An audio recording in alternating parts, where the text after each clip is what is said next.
We have Seth Ginns, Chief Investment Officer, Franklin Crypto. Thank you for being with us. And I think about tomorrow, we have the Federal Open Market Committee meeting.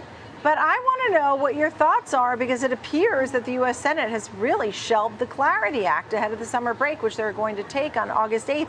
It seemed like a week and a half ago it had so much momentum, and then now they just have a packed, agenda. Is it just, and will it pass if they're, after midterms, you'll have different folks?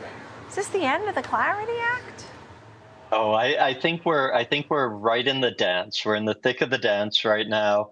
The president, the administration brought some ethics language. Ethics language is really the key focus that remains here. We're in a little bit of a back and forth right now, where I think the Democrats are deciding what more they want to ask for there. And I think what's really interesting, we came to market yesterday, Franklin Templeton, with a comment supportive of the Clarity Act, and a lot of our peers did as well. So you're seeing this groundswelling of support as we get to the finish line, the final yard line of this negotiation. So we're actually feeling quite good. But yes, there was a little bit of a push out of the process. Yeah, the language on the ethics. All right, well, good luck. And I guess you've put out your word and you've gotten support. And so thank you for sharing that with us. Let's talk about tomorrow. Why is the Federal Open Market Committee meeting tomorrow important to crypto investors?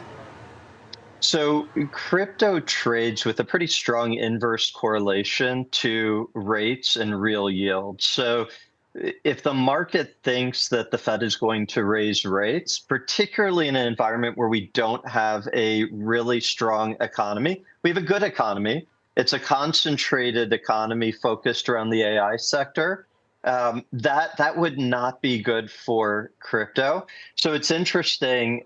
Last night, you had a broker come out saying they expected a surprise rate hike, and you saw an immediate step down in Bitcoin and the broader ecosystem.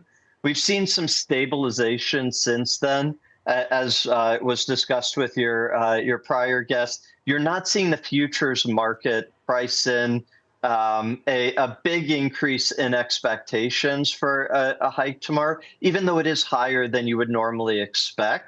I think the reason why it's a little higher than you would normally expect the day into a meeting is because Chairman Warsh is taking a new stance where he wants the data to speak for itself, and he's not doing as much signaling to the market going into the meeting as what we saw under Chairman Powell. So that the market is getting used to new leadership.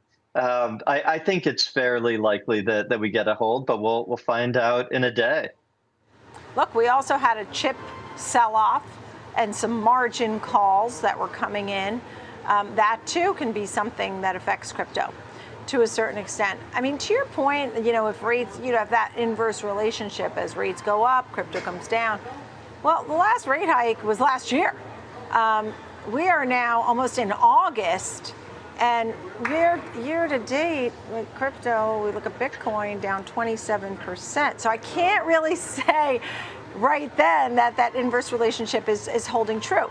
Because we're at 63,000. What happened to 127,000?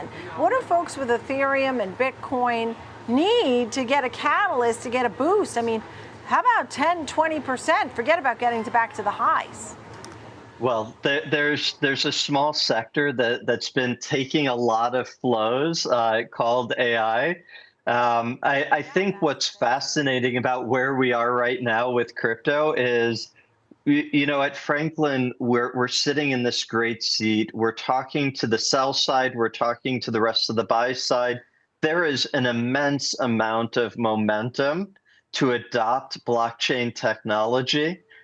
We're seeing this convergence of traditional finance and crypto come together faster than we've ever seen it before. And at the same time, I'd say the disconnect, as you point out, between prices and those fundamentals is larger than it's ever been. So whether the Clarity Act is the catalyst, whether it's AI taking a breather, I think we're getting a lot of things coming together that could set up for a really interesting back half of the year for crypto, underpinned by really strong fundamental momentum on adoption.